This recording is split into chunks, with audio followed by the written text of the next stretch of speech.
Hello everyone. Today I'm going to talk about a new function in our Wi-Fi import, Ethernet bridge. Ethernet bridge is a new application with Wi-Fi imports.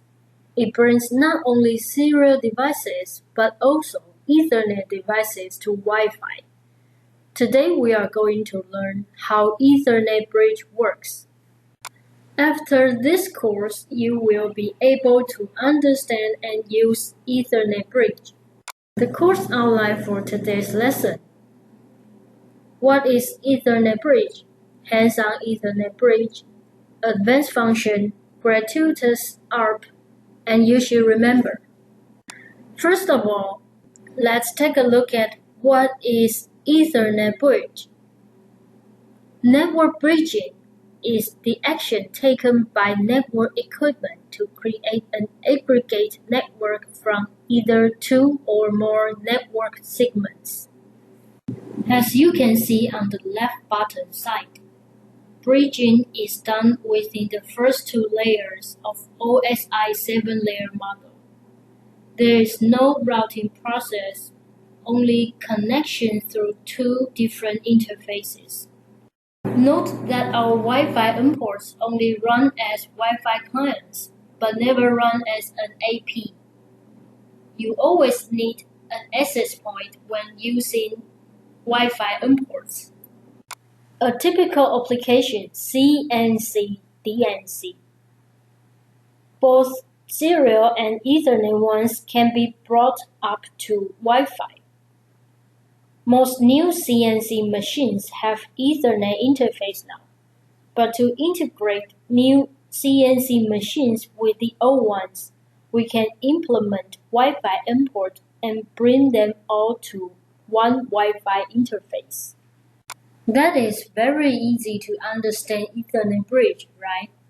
Next, we are going to have a hands-on with Wi-Fi import. I'm going to pin PC2 from PC1 through the connection shown on the screen. Here are the steps of doing the hands-on. First, set wireless connection parameters on AP. Step 2, set wireless connection parameters on Wi-Fi import. Step 3, enable Ethernet bridge. Step 4, communication test, which is a pin test. Remember to submit and restart when changing settings in Web Console.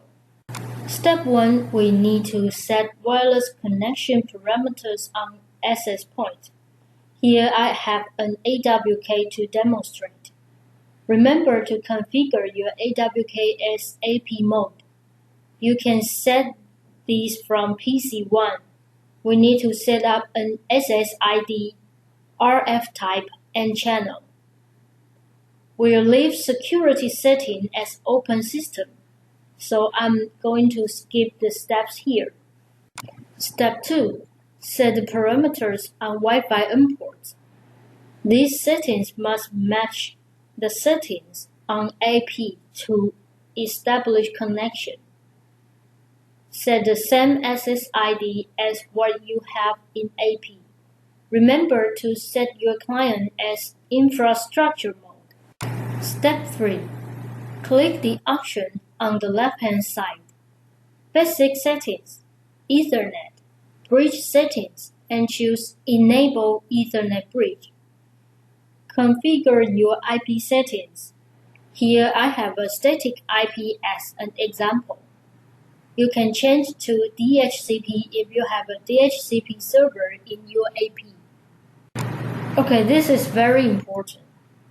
When Ethernet bridge is enabled, the IP setting of Wi-Fi interface will be disabled.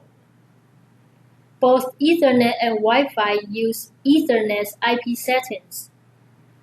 The IP settings of Wi-Fi will be gray and cannot be set. No matter from which way you access the Wi-Fi import, the IP setting will be the same. When all the settings are done, reboot Wi-Fi import to enable those settings. Make sure Wi-Fi connection is successfully established. Then pin PC2 from PC1. You'll see the reply as shown on the screen, which means we can access PC2 from PC1 with our Wi-Fi imports bridge mode. An advanced function comes with Ethernet bridge is that import sends gratuitous ARP for legacy devices.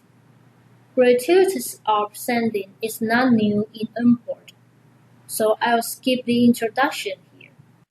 Gratuitous ARP packets are sent by Wi-Fi import to update ARP tables on other devices. For example, ARP table in AP. Some of the devices do not send out gratuitous ARP. This might cause the access point discard the data from bridged device. So we need Wi-Fi import to send the packets for the bridged device so that the communication among device, Wi-Fi import, and AP can be carried out. Our Wi-Fi import can send gratuitous ARP for legacy devices that do not have this function. If you want Wi-Fi import to send gratuitous ARP for legacy devices, you should enter the legacy device's IP and MAC address in the field. These are the packages of gratuitous ARP packets from Wireshark. When enabling gratuitous ARP sending for other devices, you can see Wi-Fi import sending out gratuitous ARP for itself and the device behind it.